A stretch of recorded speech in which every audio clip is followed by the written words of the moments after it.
আসসালামু আলাইকুম। আলহামদুলিল্লাহ, অবশেষে আমরা আমাদের পুকুরে আজকে মাছ ছেড়ে দিলাম। যদিও আমাদের পুকুর এখনও পরিপূর্ণভাবে প্রস্তুত করা হয় নাই। এর কারণ হচ্ছে পুকুর প্রস্তুতের ক্ষেত্রে মিনিমাম 6 থেকে 7 দিন সময় লাগে। প্রথমে চুন প্রয়োগ, তারপরে সার প্রয়োগ, এভাবে পানির কালার ঠিক করা, তারপরে হচ্ছে মাছ ছাড়া। এই কাজগুলি আমরা করতে পারিনি। এর কারণ হচ্ছে যিনি আমাদেরকে মাছ দিবেন ওই ভাই আমাকে গতকালকে রাত্রে ফোন দিয়েছিলেন এবং বললেন যে ভাই, আমাদের এখান থেকে এক লোক 5 মণ পোনা মাছের অর্ডার দিয়েছেন এবং তিনি এই মাছগুলো নেবেন। এই সাথে যদি আপনি আপনার মাছগুলো নিয়ে যান তাহলে আমাদের খরচটা একটু কম পড়ে, অর্থাৎ ওনাদের খরচ কম পড়বে। এই জন্যই উনি আমাকে বলেছিলেন যে আপনি যদি ওনার সাথে নেন আমাদের জন্য ভালো হয়।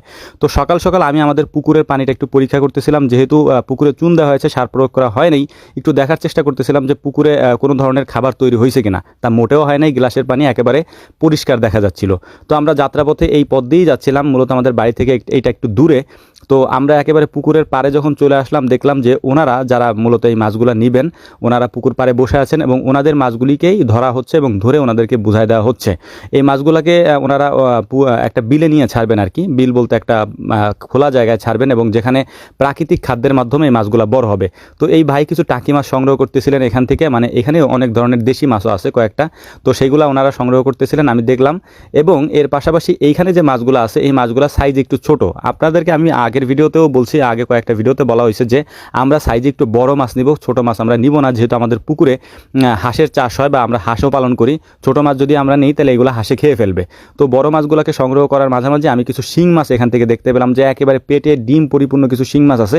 তো ওই ভাইয়ের বালতির মধ্যে আমি আমার শিং মাছগুলোকেও রাখার চেষ্টা করতেছিলাম যে এই শিং মাছগুলো আমি নিয়ে আমাদের পুকুরে ছাড়বো। তো ওনাদের কাজগুলো শেষ হওয়ার পরে মূলত ওনাদের কাজ হচ্ছে ওনাদের যে মাছগুলো আছে এগুলাকে একটা হাপারের মধ্যে রেখে দেওয়ার পরে তারপর ওনারা আমাদের মাছগুলো দিবেন। তো ওই ভাইয়ের সাথে অনেক কথা বললাম এবং উনি যেহেতু একজন মাছ চাষি, ওনার থেকে অনেক ধরনের অভিজ্ঞতা অর্জন করলাম। উনি একজন খুব ভালো মানুষ, ওনার সাথে কথা বলে যতটুকু বুঝলাম এবং আমাকে ভালো ভালো কিছু পরামর্শ উনি দিলেন।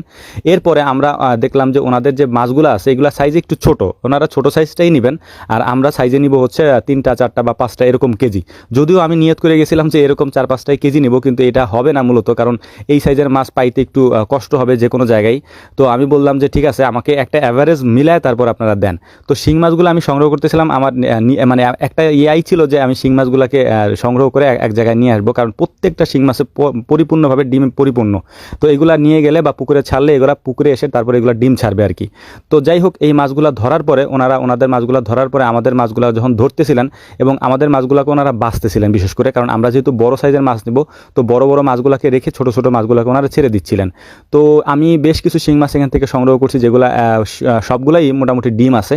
তো ওই ভাইয়েরা 6টা বেরেলে করে ওনাদের মাছকে উঠাই দেওয়া হচ্ছিল। এর মধ্যে প্রচুর পরিমাণে বৃষ্টি হচ্ছিল, যদিও বৃষ্টির মধ্যে এই মাছের কাজগুলো করতে বেশ কষ্টসাধ্য এবং মাছ ছাড়ার ক্ষেত্রে বৃষ্টির সময় একটু রিস্ক হয়ে যায়, কারণ